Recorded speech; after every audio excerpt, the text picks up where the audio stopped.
మంచిది. ప్రేమైన దేవుని వాళ్ళారా, ఈ సమయంలో కొద్ది నిమిషాలు దేవుని యొక్క మాటలను మనము ఆలోచన చేద్దాం. ప్రియులారా, పరిశుద్ధ గ్రంథంలో నుంచి ఎన్నో విలువైన పాఠాలు దేవుడు మనకి తన వాక్కుల ద్వారా తెలియచేస్తూ ఉన్నాడు. సమాజంలో ప్రతి కుటుంబం చింతిస్తున్న విధానాన్ని బట్టి దేవుడు ఎంతగానో బాధపడుతూ తన గ్రంథంలో నుంచి ఎన్నో విలువైన మాటలు మనకి దేవుడు నేర్పించడానికి ప్రయత్నం చేస్తూ ఉన్నాడు. ప్రియ, గడిచిన పునరుద్ధాన దినమున మనము మైకా స్త్రీ గురించి మనం ఆలోచన చేసి ఉన్నాం. దేవుడు మనకు అనుగ్రహించిన మహాకృపను బట్టి మన జీవితంలో దేవుడికి ఇవ్వాల్సిన సమయాన్ని, మన జీవితంలో దేవుడు మనకి ఇచ్చిన ఈ ఆయుష్ని ఏమాత్రం కూడా మనం నిర్లక్ష్యం చేసుకునకుండా, ఏమాత్రం కూడా మనము దేవుని సమయాన్ని వేరొకరికి ఎవరికి ఇవ్వకుండా ఆయన సన్నిధానంలో సమయాన్ని గడిపితే అది మనకి ఎంతో మేలు అని మనకి మైకా తన జీవితంలో నష్టపోయి ఒక మంచి గుణపాఠాన్ని మనకి నేర్పించింది. పిల్లలు, దేవుని సన్నిధి పట్ల మనం ఎంత ఆశ కలిగి ఉంటామో, దేవుని సన్నిధి పట్ల మనం ఎంత కోరికను కలిగి ఉంటామో, ఆ ఆశను బట్టి, ఆ కోరికను బట్టి దేవుడు సన్నిధానంకు వచ్చిన వారితో మాట్లాడాలని ఆశపడుతూ ఉంటాడు. మనలో ఏమాత్రం వినాలి అని, మనలో ఏమాత్రం నేర్చుకోవాలి అని, మనలో ఏమాత్రము దేవుని రాజ్యానికి వెళ్ళాలి అనే నిరీక్షణ మనలో లేకపోతే మనం కేవలము వాక్యాన్ని వింటూ ఉంటాం, చప్పట్లు కొడుతూ ఉంటాం, పాటలు పాడుతూ ఉంటాం, సన్నిధానంలో ఎంతో సమయాన్ని గడుపుతూ ఉంటాం. అవి భౌతికంగా మనం చేస్తున్నవి మాత్రమే, సమాజానికి కనబడాలి అని మనం చేస్తున్నవి మాత్రమే. కానీ భౌతిక రూపాన్ని చూసి కాదు, అంతరంగాన్ని చూసి నేను ఆనందపడతాను అని దేవుని యొక్క వాక్యం సెలవిస్తుంది. మనం భౌతికంగా ఎంత సమయాన్ని దేవుని సన్నిధిలో గడిపినా, భౌతికంగా ఎన్ని గంటలు మనం దేవుని వాక్యాన్ని విన్నా, భౌతిక పరంగా మనం ఎంత ప్రార్థనలు చేసినా, ఎన్ని యాచనలు చేసినా, ఎన్ని విజ్ఞాపనలు మనం చేసినా, మన జీవితంలో ప్రేమైన దేవుని వాళ్ళారా, మన హృదయంలో దేవుని మాటలకి చోటు లేకపోతే, మన హృదయంలో దేవుని మాటకి మనం స్థానాన్ని ఇవ్వకపోతే వచ్చిన సమస్యను బట్టి మనం ఎంతో కృంగిపోతూ ఉంటాం, బాధపడుతూ ఉంటాం. కాబట్టి ఈరోజు ప్రతి కుటుంబం చింతిస్తున్న విషయం ఏంటి అంటే, పిల్లలు పెద్దవారైపోయిన తర్వాత చెడిపోతున్న క్రమాన్ని బట్టి, పిల్లలు పెద్దవారైపోయిన తర్వాత దారి తొలగిపోతున్న విధానాన్ని బట్టి ఎంతోమంది తల్లిదండ్రులు బాధపడుతున్న కుటుంబాలని మనం ఈరోజు సమాజంలో మనం చూస్తూ ఉన్నాం. వారు చిన్నతనంలో వారు మాట్లాడిన ఏ మాట అయినా మనకి అల్లారు ముద్దుగా అనిపిస్తూ ఉంటుంది. చిన్నపిల్లవాడు తప్పుడు మాటలు మాట్లాడినా తల్లి ఉప్పొంగిపోతూ ఉంటుంది. నా కుమారుడికి మాట్లాడటం వచ్చేసింది, నా కూతురికి మాటలు వచ్చేసాయి, నా కుమారుడు మాట్లాడుతున్నాడు అని ప్రతి తల్లి ఆనందపడుతూ ఉంటుంది. కానీ ఆ మొక్క పెద్దదైపోయిన తర్వాత, ఆ మొక్క అన్నీ ఆలోచించే స్థాయిలోనికి వచ్చిన తర్వాత, ఆ కుమారుడు తాగుతూ రోడ్ల మీద తిరుగుతూ ఉంటే ఆ తల్లి బాధ, ఆ తండ్రి బాధ వర్ణనాతీతం. ప్రియులారా, ఈరోజు ప్రతి కుటుంబం ఎదుర్కొంటున్న సమస్య ఏంటి అంటే, పిల్లల్ని ఎలా పెంచాలో అర్థం కాక ప్రతి కుటుంబం బాధపడుతూ ఉంటుంది. ఈరోజు ఒక స్త్రీ పిల్లల్ని ఎలా పెంచాలో మనకి నేర్పిస్తూ ఉంది. ఆ కుటుంబం మీకు దేవుడిచ్చిన గర్భఫలాన్ని నిర్లక్ష్యం చేస్తే ఎంత నష్టం ఉంటుందో కూడా ఈ స్త్రీ మనకు నేర్పిస్తుంది.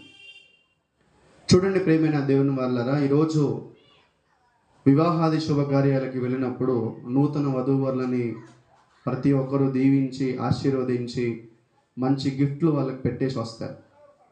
వారికి తగిన సామర్థ్యాన్ని బట్టి మంచి మంచి బహుమతులు వారికి ఇచ్చేసి వస్తారు.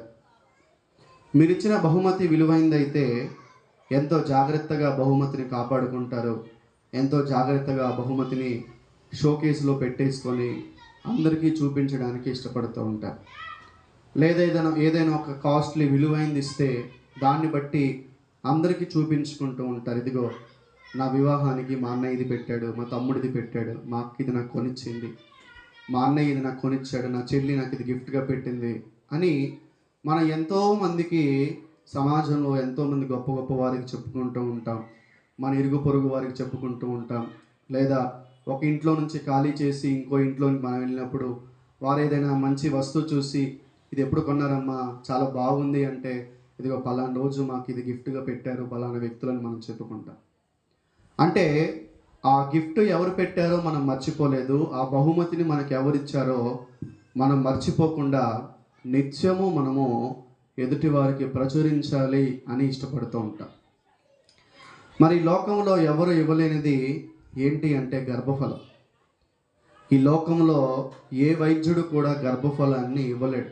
ఒకవేళ ఏదో ఒక పద్ధతి ద్వారా పిల్లల్ని వైద్యుడు అనుగ్రహించాలని చూస్తే అది తప్పుడు మార్గం ద్వారానే అవుతుంది.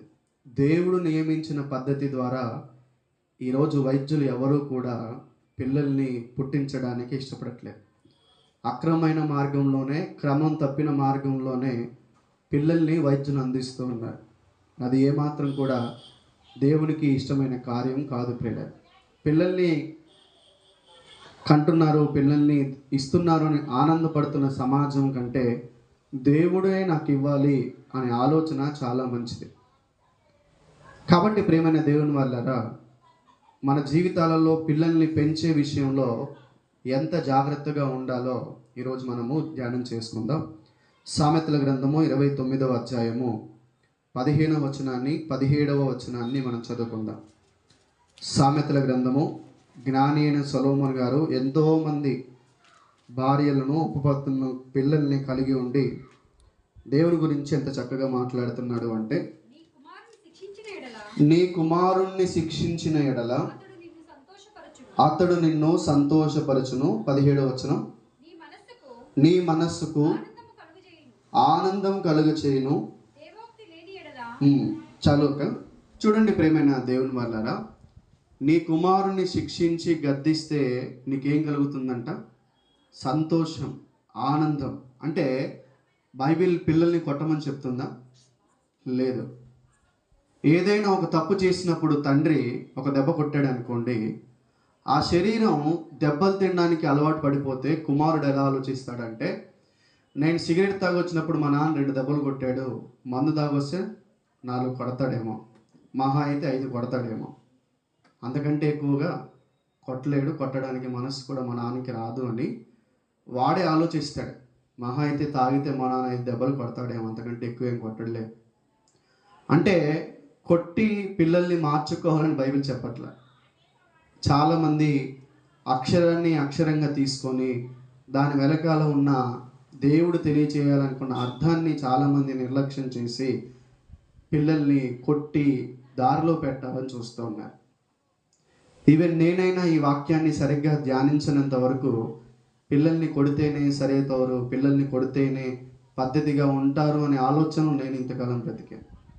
కానీ దేవుడిచ్చిన ఈ గర్భఫలాన్ని సరైన క్రమంలో పెంచాలి అంటే జ్ఞాని అయిన సొలొమోను గారు చెప్తున్న సూత్రం ఒకటే, బెత్తం వాడండి.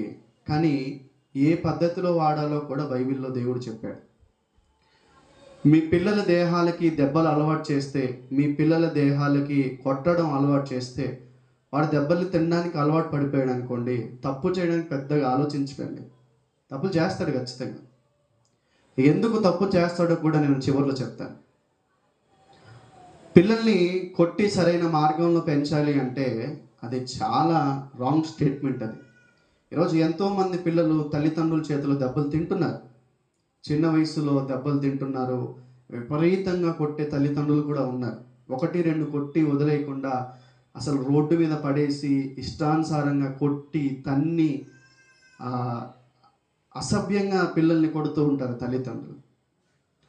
చిన్నపిల్లల మనసుని వారు చిన్నప్పుడు, బాల్యంలో ఉన్నప్పుడు, చిన్న వయసులో ఉన్నప్పుడు తల్లిదండ్రులు వారి మనస్సును విరిగే విషయంగా విరగొట్టే మాటలు మాట్లాడడం కానీ, విరగొట్టే విధంగా దెబ్బలు కొట్టడం కానీ చేయకూడదు. వారి మనస్సులో చాలా చిన్నవి. వాళ్ళు మనసులో బాగా గుర్తుపెట్టుకుంటారు, మా నాన్న నన్ను ఇలా కొట్టాడు నన్ను చిన్న వయసులో. అది ఎప్పుడైతే పిల్లవాడికి అది మనసులో పడిపోయిందో వాడు పెద్ద అయ్యాక వాడు బలంగా ఉంటాడు, తల్లిదండ్రులు బలహీనలు అయిపోతారు, వృద్ధులైపోతారు. అప్పుడు వాడు పడతాడు తిరిగి. ఈరోజు ఎందుకు మనం సోషల్ మీడియాలో రోడ్ల మీద తల్లిదండ్రుల్ని వదిలేస్తున్నారు? ఇదిగో రోడ్డు మీద కార్లు తీసుకొని వచ్చి నడి రోడ్డు మీద వదిలేసిన కుమారుడు, ఇదిగో నడి రోడ్డు మీద కాలుతో తన్నిన కుమారుడు అని మనం ఎందుకు చూస్తున్నాం సమాజంలో, యూట్యూబ్లో అంటే వారిని చిన్నప్పుడు కొట్టడం కంటే విపరీతంగా వారికి బెత్తం ఆడి వారి మనస్సుకి గాయాలు చేశారు తల్లిదండ్రులు. పిల్లలు తల్లి తండ్రి చేసింది ఏదైనా మైండ్లో స్ట్రాంగ్గా వాళ్ళు పెట్టుకుంటారు, బలంగా వారు గుర్తుపెట్టుకుంటారు. వాళ్ళ అమ్మ ఏ మాట అన్నా, వాళ్ళ నాన్న ఒక దెబ్బ కొట్టినా సరే మైండ్లో ఫీడ్ చేసుకుంటారు. టైం వస్తుంది అప్పుడు చెప్తాను అనుకుంటాడు, కానీ వాడు అప్పుడు చిన్నోడు కాబట్టి ఏమనలేక కామ్గా పక్కకి వెళ్ళిపోతాడు. అంతే, టైం వస్తుంది నాన్న నాకు అనుకొని వెళ్ళిపోతాడు వాడు. అంటే బెత్తం వాడాల్సిన విధానంలో వాడకపోతే, పిల్లల్ని క్రమశిక్షణ పెట్టడంలో తెలియకపోతే, చివరికి అదే పంటను మీరు కోసి ఒకరోజు నడి రోడ్డు మీద మీ పిల్లలే మిమ్మల్ని రోడ్డు మీద వదిలేసే పరిస్థితి వస్తుంది. అది ఎందుకు వస్తుందో కూడా నేను క్రమంగా చెప్తూ ముందుకు వెళ్తూ ఉంటాను. కాబట్టి 2 సూత్రాలు చెప్తున్నాడు జ్ఞాని అయిన సొలొమోన్ గారు. ఒకటి, మీ పిల్లలకి బెత్తం వాడండి, గద్దించండి, వారిని క్రమశిక్షణలో పెట్టండి. అప్పుడు మీ వలన, పిల్లల వలన మీకేం కలుగుతుందంట? సంతోషం కలుగుతుందని దేవుని వాక్యం సెలవిస్తుంది. ఇంకా ఇదే జ్ఞాని అయిన సొలొమోన్ గారు ఇంకేం చెప్తున్నారు అంటే, ఇదే సామెతల గ్రంథం 23వ అధ్యాయము 13-14 వచనాలు మనం చదువుకుందాం. సామెతల గ్రంథము 23వ అధ్యాయము 13వ వచనం 14వ వచనం. మీ బాలులను శిక్షించుట మానుకొనకుము, బెత్తముతో వాణ్ణి కొట్టిన ఎడల వాడు చావకుండును, బెత్తముతో వాణ్ణి కొట్టిన ఎడల పాతాళమునకు పోకుండా వాని ఆత్మను నీవు తప్పించదవు. అంటే ప్రేమైన దేవుని వాళ్ళారా, బెత్తము అంటే మనకి సహజ సిద్ధంగా అక్షరంగా కనిపిస్తున్న కట్టెను వాడాలి, లేదా ఏదో ఒక స్టిక్ను వాడి పిల్లల్ని పద్ధతులు పెట్టాలని కాదు సొలొమోన్ గారు చెప్తుంది. దేవుని వాక్యాన్ని ఎవరైతే పిల్లలకి నేర్పిస్తారో, దేహాన్ని, ఈ శరీరానికి గాయం చేస్తే, ఈ శరీరము దెబ్బలకి అలవాటు పడిపోతే పిల్లలు ఏం చేస్తారంటే మొద్దు పారిపోతారు.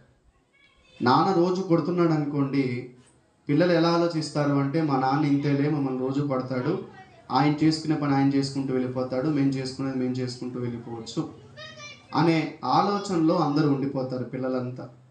కానీ బెత్తం వాడాలి, ఎలాంటి క్రమంలో వాడాలి, ఎలా వాడాలి, అసలు పిల్లల్ని ఎలా పెంచాలి అనే విషయాన్ని హెబ్రీ గ్రంథకర్త చెప్తూ ఉన్నాడు. పిల్లలు హెబ్రీలకు రాసిన పత్రిక 12వ అధ్యాయము, హెబ్రీలకు రాసిన పత్రిక 12వ అధ్యాయము 4వ వచనం దగ్గర నుంచి మనం చదువుకుంటూ ఉన్నాం పిల్లలు. హెబ్రీలకు రాసిన పత్రిక 12వ అధ్యాయము 4వ వచనం దగ్గర నుంచి 11వ వచనం వరకు ఉన్న వాక్య భాగాన్ని మనం శ్రద్ధగా ఆలకిద్దాం.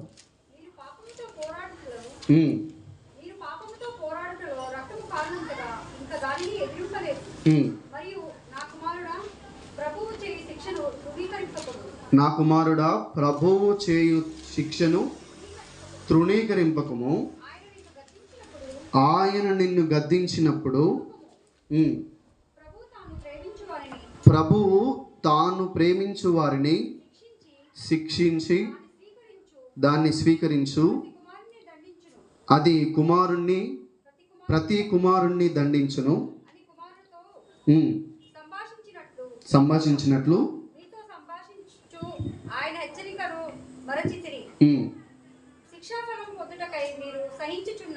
సహించుచున్నారు. దేవుని కుమారులు అనగా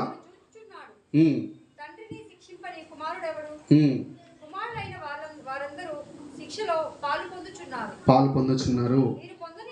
మీరు పొందని ఎడల దుర్బీజులే కాని కుమారులు కారు. అంటే చదవండి. మరియు శరీర సంబంధులైన తండ్రులు మనకు శిక్షకులై ఉండిరి, వారి యందు భయభక్తులు కలిగి ఉంటిమి. అట్లయితే ఆత్మలకు తండ్రి అయిన వానికి మరి ఎక్కువగా లోబడి బ్రతుకవలెను కదా. చూడండి ప్రియమైన దేవుని వారలారా, శారీరకంగా మనకి దేవుడు తల్లిదండ్రుల్ని అనుగ్రహించాడు. వారికి మనకేమై ఉన్నారంట? శిక్షకులై ఉన్నారు. అంటే మనల్ని శిక్షణలో పెట్టడానికి దేవుడు మనకు అనుగ్రహించాడు.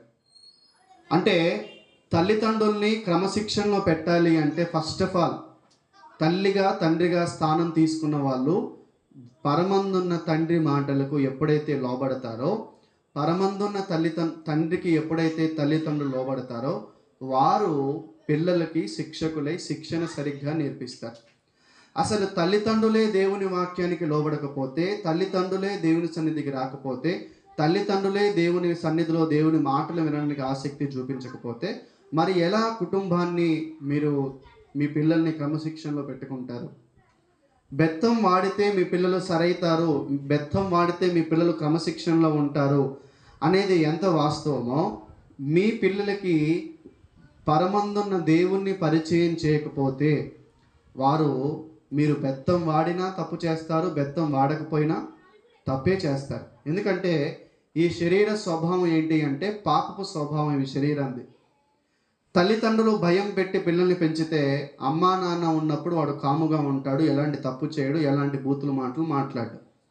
కానీ ఎప్పుడైతే తల్లిని తండ్రిని విడిచి స్కూల్కి వెళ్తాడో, తల్లిదండ్రులను విడిచి ఇంటిని విడిచి ఎప్పుడైతే హాస్టల్కి వెళ్తాడో, పలానా ఊరికి వెళ్తాడో వాడు ఒరిజినాలిటీ అప్పుడు బయటపడుద్ది. పిల్లల్ని చూడండి, మీరు బాగా అబ్జర్వ్ చేయండి. గ్రౌండ్లో పిల్లలు స్కూల్లో గ్రౌండ్లో కానీ ఎక్కడైనా బయట పార్క్లో కానీ పిల్లలు ఆడుకునేటప్పుడు వారికి కోపం వస్తే మంచి మాటలు వస్తాయా, బూతు మాటలు వస్తాయా? బూతులే వస్తాయి. మంచి మాటలు వస్తాయి అనుకుంటే అది మన భ్రమ. మేము అప్పుడప్పుడు పార్కులు కానీ గ్రౌండ్స్ కానీ ఆడుకోవడానికి వెళ్ళినప్పుడు పిల్లలు ఏదైనా క్యాచ్ మిస్ చేశారనుకోండి, అక్కడ నుంచి వికెట్ కీపరు బూతులు మాట్లాడతాడు. ఇంకా వాడు జన్మను ఇంకోసారి క్రికెట్ ఆడొద్దని అనుకుంటాడు వాడు. మళ్ళీ పిల్లలు చిన్నపిల్లలే, అలాంటి వల్గారిటీ లాంగ్వేజ్ పిల్లలు ఎందుకు మాట్లాడుతున్నారు అంటే మీరేదో క్రమశిక్షణలో పెట్టాలని ఆలోచిస్తున్నారు. మీ భయంతో ఏదో పిల్లల్ని పరిశుద్ధులు చేయాలని చూస్తున్నారు, మీరేదో పిల్లల్ని పవిత్రులుగా చేయాలని చూస్తున్నారు. కానీ పరిశుద్ధులుగా పవిత్రులుగా తీర్చాల్సిన విషయం, పవిత్రులుగా పరిశుద్ధులుగా మార్చాల్సిన ఆ క్రియలు ఎవరు తీసుకున్నారంటే దేవుడు తీసుకున్నాడు. మీరు మహా అయితే ఈ కాలనీలో ఉన్నంత వరకు మీరు మీ పిల్లల బాధ్యత తీసుకుంటారు. ఈ కాలనీ దాటి వెళ్ళిన తర్వాత దేవుడే వారి విషయంలో చర్య తీసుకుంటాడు. అది ఎప్పుడు సాధ్యమవుతుంది అంటే మీ పిల్లలు దేవునికి ఇష్టంగా బ్రతికే విషయంలో మీరు సాధన చేయాలి. మీ పిల్లల్ని దేవుణ్ణి పెంచే విషయంలో మీరు ఎప్పుడైతే సాధన చేస్తూ ఉంటారో ప్రేమైన దేవుని వర్లారా, అప్పుడు ఖచ్చితంగా దేవుడు వారిని ప్రేమిస్తాడు, వారిని ఒక క్రమమైన పద్ధతిలో పెడతారు. మీరు భౌతికంగా శిక్షణ ఇవ్వాలని చూస్తున్నారు, కానీ దేవుడు హృదయానికి శిక్షణ ఇవ్వాలని చూస్తున్నాడు. ఈ దేహానికి దెబ్బలు అలవాటు పడిపోతే మనిషి పాపం చేయడానికి ఎక్కువగా ఆలోచించడు. కానీ దేవుని వాక్యాన్ని పిల్లల హృదయంలో నింపడానికి ఏ కుటుంబం అయితే ఎక్కువగా తాపత్రయం కలిగి ఉంటుందో ఆ కుమారుడు ఎక్కడ ఉన్నా ఎవరితో ఉన్నా తప్పు చేయడానికి ఆ వ్యక్తికి ఆలోచనే రాదు. మనుషులేమో దేహానికి గాయం చేసి పిల్లల్ని పద్ధతిలో పెట్టాలనుకుంటున్నారు, కానీ దేవుడు అల్టిమేట్గా ఏం చేయాలనుకుంటున్నాడంటే ఈ హృదయానికే లాక్ చేయాలనుకుంటున్నాడు. ఈ హృదయానికే వాక్యమని తాళపు చెవిని వేయాలని దేవుడు చూస్తున్నాడు. అందుకే మీకు భౌతికంగా మీరు కలిగి ఉన్న తల్లిదండ్రులు మీరు శిక్షకులై ఉన్నారు. మరి ముఖ్యంగా మీ తల్లిదండ్రులు దేవుణ్ణి వెతకటంలో మీరు మరి ముఖ్యంగా పనిచేయాలి అని చెప్తున్నాడు దేవుడు. ఎవరైతే ఏ తల్లిదండ్రులు అయితే దేవుణ్ణి వెతకడంలో నిర్లక్ష్యం చూపిస్తారో వారి పిల్లల్ని పెంచే విషయంలో నిర్లక్ష్యం వహిస్తారు. కారణం ఏంటి అంటే ఎలా వారిని క్రమమైన పద్ధతిలో పెంచాలో వారికి తెలియదు. కాబట్టి హన్నమ్మకి ఎలా తెలిసింది సమూయేలుని దేవుని సన్నిధిలో పెంచాలి అని? హన్నమ్మకి ఎలా తెలిసింది అంటే వారు యెరూషలేము ప్రాంతానికి ప్రతి సంవత్సరం 3 మార్లు వెళ్ళాల్సింది ఖచ్చితంగా. ఆ వెళ్ళవలసిన 3 మార్లు దేవుని సన్నిధిలో ఎంతో గోచాడింది. అయ్యా, ఎల్కానా నన్ను చూసి నవ్వుతూ ఉంది, నాకు గర్భఫలాన్ని ఇవ్వు దేవా అని వెంపర్లాడింది తల్లి. మీరు అమ్మ అని పిలిపించుకోవాలని, నాన్న అని పిలిపించుకోవాలని ఆ రీతిలో పిల్లల్ని అడిగితే దేవుడు మీకు పిల్లల్ని ఇస్తాడు. అమ్మ అని పిలుస్తుంది, నాన్న అని పిలుస్తాడు, కానీ వారి వలన ఎలాంటి సంతోషం ఉండదు. కానీ హన్నమ్మ ఎంత తెలివిగా ఆలోచించింది అంటే నీవు గనక నాకు కుమారుణ్ణి ఇస్తే ఖచ్చితంగా వాడిని నేను నీకు సాక్రిఫైస్ చేస్తాను, నీ సన్నిధిలో వాడిని నేను పెంచుతానని ఛాలెంజింగ్గా దేవుడిని అడిగింది. గొప్ప గర్భఫలాన్ని ఇచ్చాడండి. సమూయేలు గారిని దేవుడు ఎంత గొప్ప బహుమతి అంటే ఆనాటి కాలంలో హన్నమ్మకి మోషే గారితో సమానం సమూయేలు గారు.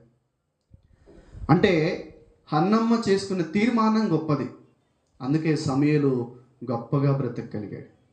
హన్నమ్మ ప్రతి నిత్యము దేవుని సన్నిధిలో యెరూషలేము ప్రాంతానికి 3 మార్లు వెళ్ళడానికి ఏమాత్రం కూడా హన్నమ్మ నిర్లక్ష్యం చూపించలేదు. కాబట్టి గొప్ప కుమారుని ఇచ్చాడు, సమూయేలుని ఇచ్చాడు దేవుడు. కానీ ఈరోజు మనము ప్రతి ఆదివారం కూడుకోవడానికి దేవుడు సమయాన్ని ఇచ్చాడు. ప్రతి పునరుద్ధానం దేవుని సన్నిధిలో వాక్యం వినడానికి దేవుడు మనకి సమయాన్ని ఇచ్చాడు. మరి ఈ సమయం విషయంలో మనం నిర్లక్ష్యం వహిస్తే ఈ సమయం విషయంలో దేవుడు మనల్ని ఖచ్చితంగా లెక్క అడుగుతాడు.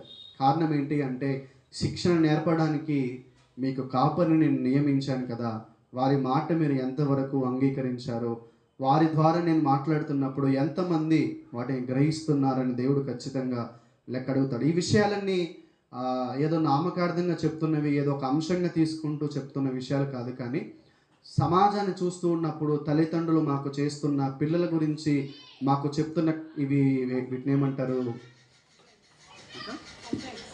కంప్లైంట్స్. ఆయా సంఘాలు ఆయా ప్రాంతాలు మేము తిరుగుతూ ఉన్నప్పుడు తల్లిదండ్రులే మాకు వాళ్ళ పిల్లల గురించి ఇస్తున్న కంప్లైంట్స్ ఇవి. వాటన్నిటిని దృష్టిలో పెట్టుకొని మేమెందుకు పిల్లల గురించి చెప్పాల్సి వస్తుంది, తల్లిదండ్రుల గురించి ఎందుకు చెప్పాల్సి వస్తుంది అంటే, వాళ్ళు ఇస్తున్న కంప్లైంట్సే. పిల్లల గురించి తల్లిదండ్రులు ఎలాగ కంప్లైంట్స్ ఇస్తున్నారో, పిల్లలతో పర్సనల్గా వారితో మాట్లాడుతున్నప్పుడు వాళ్ళ పేరెంట్స్ గురించి కూడా పిల్లలు కంప్లైంట్స్ ఇస్తున్నారు మాకు. ఎందుకురా మీరు చేస్తున్నారని అడిగితే వాళ్ళ నాన్న గురించి కొన్ని కంప్లైంట్స్ ఇస్తాడు, వాళ్ళ అమ్మ గురించి కొన్ని కంప్లైంట్స్ ఇస్తాడు. అంటే చూసారా, ఎవరు కూడా అక్కడ ఆ కుటుంబంలో సరిగ్గా లేరు అనేది మాకు అర్థమైంది. కారణం ఏంటి అంటే, నేర్పించాల్సిన కాపరి నడిపించాల్సిన కుటుంబాన్ని సరిగ్గా నడిపించట్లేదు. కాబట్టి శిక్ష సంఘ కాపరికి ఉంటుంది, శిక్ష తల్లిదండ్రులకు ఉంటుంది, శిక్ష పిల్లలకి ఉంటుంది. అంటే ఒక కాపరి సంఘాన్ని నడిపించే విషయంలో నిర్లక్ష్యం వహిస్తే ఎంత నష్టం వాటిల్లుతుందో అనేది ఈ కుటుంబం ద్వారా దేవుడు మనకు నేర్పిస్తూ ఉన్నాడు పిల్లలు. కాబట్టి హన్నమ్మ దేవుని సన్నిధిలో కుమారుణ్ణి పెంచడానికి, కుమారుణ్ణి ఏమాత్రం కూడా దేవుని సన్నిధిలో విడిచిపెట్టడానికి నిర్లక్ష్యం వహించలేదు. అందుకనే సమూయేలు గొప్ప ప్రవక్త అయ్యాడు, సమూయేలు దీర్ఘదర్శి అయ్యాడు, సమూయేలు ఎంతో గొప్ప మనిషి అయ్యాడు ఆనాటి సమాజంలో. ఇంకా రీతిగా మనం ఆలోచించగలిగితే ఈ తల్లి ఎవరు, ఈమె ఎవరు పిల్లల్ని పెంచే విషయంలో నిర్లక్ష్యం వహించింది మనం ఆలోచించగలిగితే, రాజుల 2వ గ్రంథము 22వ అధ్యాయము 19వ వచనాన్ని మనం చదువుకుందాం ప్రియులారా. రాజుల 2వ గ్రంథము 21వ అధ్యాయము 19వ వచనాన్ని మనం చదువుకుందాం. పరిశుద్ధ గ్రంథంలో నుంచి రాజుల 2వ గ్రంథము 21వ అధ్యాయము 19వ వచనాన్ని మనం చదువుకుందాం.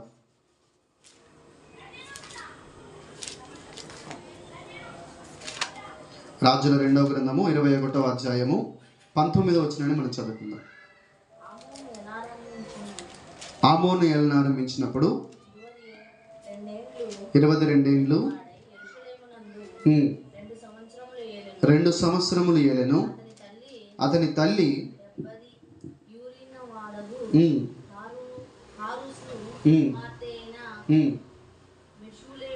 మెషుల్లెమెతు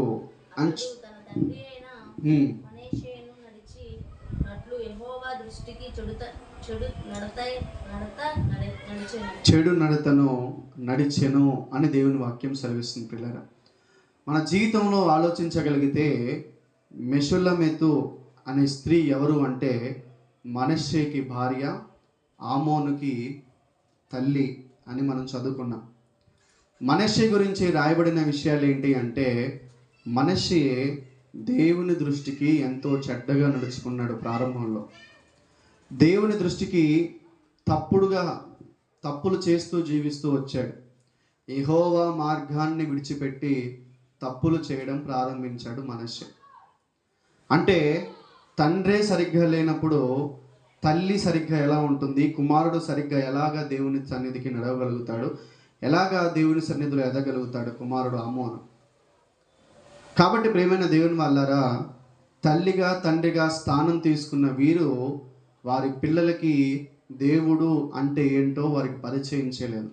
యెహోవా అని పేరైతే ఆమోనుకు తెలుసు, యెహోవా అను నామం అయితే ఆమోనుకు తెలుసు, కానీ ఆయన ఆయనను తెలుసుకుంటే, యెహోవాను నామం ఎరిగితే ఏ విధంగా జీవించాలనే విషయం మాత్రం తల్లి నేర్పించలేదు పిల్లలు. కాబట్టి ఈరోజు ప్రతి తల్లిదండ్రులు, సమాజంలో ప్రతి కుటుంబ వ్యవస్థ పిల్లలకి దేవుని గురించి నిత్యం చెబుతూ ఉండాలి. వారు నిద్రపోతూ ఉన్నప్పుడు, వారు నడిచినప్పుడు, వారు లేచినప్పుడు ప్రతి క్షణం పిల్లలకి తల్లిదండ్రులు దేవుని గురించి తెలియచేస్తూ ఉండాలి. దేవుని వాక్యాన్ని వారి హృదయంలో స్థిరపరచడానికి తల్లిదండ్రులు ఎప్పుడూ ప్రయత్నం చేస్తూ ఉండాలి పిల్లలు. తల్లిదండ్రులు మేమున్నా లేకపోయినా దేవుడు అనే ధైర్యం ఏ కుటుంబం అయితే పిల్లలకి ఇస్తుందో, తల్లిదండ్రులు కోల్పోయిన తర్వాత ఆ పిల్లలు దేవునిలో స్థిరులైపోతారు. కారణం ఏంటి అంటే, చిన్నప్పటి నుంచి వారికి మీరు నేర్పిస్తున్న విధానమే వారిని దేవునిలో నిలబెడుతూ ఉంటుంది పిల్లలు. చిన్నప్పటి నుంచి దేవుడిచ్చిన ధైర్యాన్ని వారి హృదయాల్లో నిలబెడుతూ ఉంటుంటే, ప్రేమైన దేవుని వారులారా, వారు తల్లిదండ్రులు ఉన్నా లేకున్నా ధైర్యంగా ఉంటారు. ఏ పాపం చేయకుండా వారు జీవిస్తూ ఉంటారు పిల్లలు. కారణం ఏంటి అంటే, తల్లిదండ్రులుగా ఉన్న మీరు దేవుణ్ణి పరిచయం చేశారు వాళ్ళకి. అందుకే దేవుడు చెప్తున్నాడు, తల్లిదండ్రులుగా మీరు పిల్లలకి శిక్షకులై, అంటే శిక్షణ నేర్పించే వారిగా ఉండాలి అంటే ప్రప్రథమంగా తల్లిదండ్రులు దేవుని గురించి తెలుసుకోవాలని దేవుని యొక్క వాక్యం సెలవిస్తుంది. మెషుల్లమేతుకి, మనష్షేకి దేవుడు అంటే ఏంటో తెలుసు, కానీ ధర్మశాస్త్రం ఏం నేర్పిస్తుందో తల్లి తండ్రి ఆమోనుకి నేర్పించే విషయంలో ఫెయిల్ అయిపోయారు. ఆమోనుకి యెహోవాను గురించి పరిచయం చేయడం మర్చిపోయారు. ఆమోనుకి దేవుని గురించి చెప్పడం నిర్లక్ష్యం చేశారు. కాబట్టి ప్రేమైన దేవుని వాళ్ళారా, ఖచ్చితంగా ఆమోను చెడిపోయాడు. యెరూషలేములో యూదా ప్రాంతాన్ని 2 సంవత్సరాలు మాత్రమే పరిపాలించాడంట. కారణం ఏంటి అంటే, దేవుణ్ణి మనం తెలుసుకోకపోతే పరిపాలన ఏ విధంగా చేయాలో మనకు తెలియదు. దేవుణ్ణి తెలుసుకోకపోతే దేవుని సన్నిధిలో మనం ఎలా నడుచుకోవాలో మనం గ్రహించలేం. కాబట్టి మన జీవితంలో దేవుడు మనకిస్తున్న మంచి సాక్ష్యం, మంచి స్వాస్థ్యం దేవుడు ఏంటి అంటే, గర్భఫలం అనే స్వాస్థ్యాన్ని దేవుడు మనకిచ్చాడు. గర్భఫలం అనే క్షేమకరమైన స్థితిని దేవుడు మనకిచ్చాడు. ఇవ్వబడిన ఈ గర్భఫలాన్ని మీరు పెంచాలని అనుకుంటే మీ పిల్లలు చెడిపోతారు. కానీ నా పిల్లల్ని నేను కాదు, నా పిల్లల్ని దేవుడే పెంచాలని ఎప్పుడైతే మీరు ఆలోచన చేస్తారో, ఖచ్చితంగా మీ పిల్లలు పరిశుద్ధులుగా మారుతారు. పాపం చేయడానికి పిల్లలు భయపడిపోతారు. మీరు కండిషన్లో పెట్టాలి అనుకుంటే మీరున్నంత కాలమే వారిని కండిషన్లో పెడతారు. మీరు ఎప్పుడైతే ఈ లోకాన్ని విడిచిపెడతారో అప్పుడు పిల్లలు చెడిపోవడానికి కారణాలు ఉన్నాయి. కానీ నేను కాదు, ఈ గర్భఫలాన్ని ఎవరైతే ఇచ్చారో, ఈ బహుమతిని ఎవరైతే ఇచ్చారో, ఈ బహుమతిని ఇచ్చిన ఆయనే నా పిల్లల్ని పెంచాలి అని ఎప్పుడైతే మీ కుమారుణ్ణి కానీ మీ కుమార్తెని కానీ దేవునికి అప్పగిస్తారో, అప్పుడు పిల్లలు ఖచ్చితంగా అద్భుతంగా పెరుగుతారు. లోకానికి వేరే బ్రతుకుతారండి. మీ పిల్లల్ని మీరు పెంచాలని అపోహలో పెరుగుతూ ఉంటే ఖచ్చితంగా ఏదో ఒక రోజు మీ పిల్లల విషయంలో మీరు ఫెయిల్ అయిపోతారు. ఎందుకు ప్రతి కుటుంబం పిల్లల్ని పెంచే విషయంలో ఫెయిల్ అయిపోతుంది అంటే, ఫస్ట్ ఆఫ్ ఆల్ తల్లిదండ్రులే దేవుని సన్నిధి పట్ల నిర్లక్ష్యంగా ఉన్నారు. రెండవది, నా పిల్లల్ని నేను పెంచాలని చూస్తున్నారు ప్రతి తల్లి తండ్రి. మీరు కేవలం భౌతికంగా పెంచడానికి మాత్రమే దేవుడు మీకు అర్హత ఇచ్చాడు.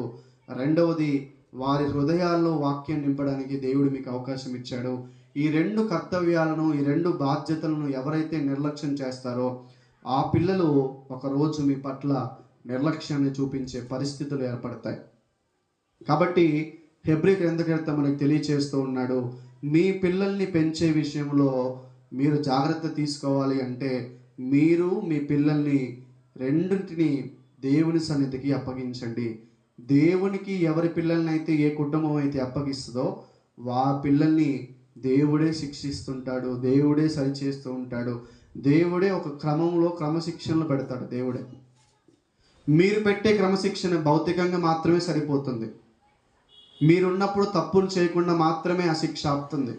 కానీ ఎప్పుడైతే మీ పిల్లల్ని దేవునికి అప్పగిస్తారో దేవుడు అప్పుడు హృదయానికి తాళం వేస్తాడు. ఇక్కడ పాపం చేయకూడదు అనే తాళం ఎప్పుడైతే పడిపోయిద్దో వాడు ఎన్ని పరిస్థితులు పాపం చేయడానికి వచ్చినా పాపం చేయలేడు, కుమారుడు కానీ కుమార్తె కానీ. ఇక్కడ దేవుని వాక్యాన్ని పిల్లలకి, ఏ కుటుంబం అయితే పిల్లలకి ఇక్కడ హృదయంలో దేవుని వాక్యాన్ని నింపకుండా నిర్లక్ష్యం చేస్తుందో ఖచ్చితంగా అప్పుడు వారు పిల్లల్ని ఎంత కొట్టినా వాళ్ళు మారరు. ఎంత కొడితే అంత చెడిపోవడానికి పిల్లలు తప్పులు చేసుకుంటూ వస్తారు. కారణం ఏంటి అంటే, ప్రియమైన దేవుని వాళ్ళారా, మీరు మీ పిల్లల్ని పెంచాలనుకునే ఆలోచనే మిమ్మల్ని పడగొడుతుంది. మీ పిల్లల్ని మీరు కాదు, ఎవరు పెంచాలి? దేవుడే పెంచాలి. దేవుడు పెంచితే ఆ పిల్లలు లోకానికి వేరై అద్భుతంగా పెరుగుతారు పిల్లలు. అలాంటి క్రమశిక్షణ దేవుడు తల్లిదండ్రులకు ఇవ్వాలనుకుంటున్నాడు, పిల్లలకి దేవుడు ఇవ్వాలనుకుంటున్నాడు. కానీ ఈరోజు చాలామంది కుటుంబాలు ఎలా ఆలోచిస్తున్నారంటే, మా పిల్లల్ని మేము పెంచాలని ఆలోచిస్తున్నారు. మంచిదే, మీ పిల్లల్ని మీరు పెంచాలి. కానీ దేవుడిచ్చిన గర్భఫలాన్ని మర్చిపోయి దేవుని పరిచయం చేయకుండా మీరే పెంచాలని స్వార్థంతో మీ పిల్లల్ని పెంచితే ఏదో ఒక రోజు తప్పిపోతాడు, ఏదో ఒక రోజు లోకంలో కలిసిపోతాడు, ఏదో ఒక రోజు మీకు దూరం అయిపోతాడు, దేవునికి దూరం అయిపోతాడు. అంటే ఆ గర్భఫలం ఎవరిచ్చారో అనేది మర్చిపోయి బ్రతికితే ఆ విధంగా దేవుడు కూడా మర్చిపోయిన స్థితిలో మీ కుటుంబాన్ని ఉంచుతాడు. అలాంటి స్థితిలో ఈ మెషుల్లమీతు అనే స్త్రీ తన భర్త విషయంలో, కుమారుడి విషయంలో దేవుని పరిచయం చేయకుండా తానేదో పిల్లల్ని పవిత్రులుగా చేయాలని ఆలోచన చేసింది. ఫెయిల్ అయిపోయింది. చివరికి కుటుంబానికి దూరం అయిపోయారు, దేవునికి దూరం అయిపోయారు. అలాంటి స్థితిలో ఏ కుటుంబం కూడా ఉండకూడదు అని దేవుడు ప్రతిరోజు మనకి తన మాటల ద్వారా తెలియచేస్తున్నాడు. ప్రతిరోజు తన మాటల ద్వారా దేవుడు ఎంతగానో మనల్ని హెచ్చరికగా దేవుడు తెలియచేస్తున్నాడు. కాబట్టి ఈ నిర్లక్ష్యాన్ని ఏ కుటుంబం కూడా వహించకుండా దేవుడిచ్చిన గర్భఫలాన్ని దేవుడే పెంచాలి, దేవుడే నడిపించాలి అనే క్రమమైన పద్ధతిలో ప్రతి తల్లిదండ్రులు ఎరిగి దేవుని సన్నిధికి వారు నడుస్తూ పిల్లల్ని కూడా నడిపిస్తూ దేవుని సన్నిధిలో కుటుంబం అంతా ఉంటూ దేవుని మహింపరచాలని కోరుకుంటూ ఈయన మాటలు ముగిస్తున్నాను. చిన్న ప్రార్థన చేసుకుందాం. పరిశుద్ధుడా, ప్రేమ కలిగిన తండ్రి, కృపా సత్య సంపన్నుడా, ఈ సాయంకాల సమయంలో దేవా, మీ మాటల ద్వారా మీరు మాకు నేర్పించిన మంచి మాటలను బట్టి మీ కృతజ్ఞతాస్తుతులు చెల్లిస్తున్నాం తండ్రి. మా జీవితంలో దేవుడా, మీరు ఇచ్చిన గర్భఫలం మీరు పెంచితేనే, మీరు క్రమశిక్షణలో పెడితేనే పిల్లలు పవిత్రులుగా పరిశుద్ధులుగా అవుతారు నాయన. తల్లిదండ్రులుగా బాధ్యత తీసుకున్నవారు వారు భౌతికంగా మాత్రమే శిక్షించగలుగుతారు. భౌతికమైన నీతిని, భౌతికమైన మంచితనాన్ని మాత్రమే వారు నేర్పించగలుగుతారు నాయన. అంతేకాని మీ సన్నిధిలో తండ్రి మీరిచ్చిన గర్భఫలం మీ సన్నిధికి నడిపిస్తే మీరిచ్చే నీతి మంచిది నాయన. మీరు నేర్పించే ఆ క్రమశిక్షణ చాలా మంచిది నాయన. మనిషి యొక్క నీతి, మనిషి యొక్క మంచితనం మురికి గుడ్డతో సమానమని మీరు తెలియచేశారు నాయన. కాబట్టి ఏ మనిషి కూడా తమ పిల్లల్ని పవిత్రులుగా పరిశుద్ధులుగా చేసుకునలేడు. ఏ కుమారుడిని, ఏ కుమార్తెను కూడా తల్లిదండ్రులు పరిశుద్ధులుగా తీర్చిదిద్దలేరు నాయన. మీ సన్నిధికి నడిపిస్తే, మీ మాటలు వినిపిస్తే మీరే పిల్లల్ని క్రమశిక్షణ పెడతారు, మీరే పిల్లల్ని పరిశుద్ధులుగా చేస్తారు. అలాంటి జ్ఞాన వివేకాలు తల్లిదండ్రులుగా బాధ్యత తీసుకున్న ప్రతి ఒక్కరికి దయచేసి వారి హృదయాలను తెరవమని క్రీస్తు పేర నేను వేడుకుంటున్నాను మా తండ్రి. ఆమేన్. అందరికీ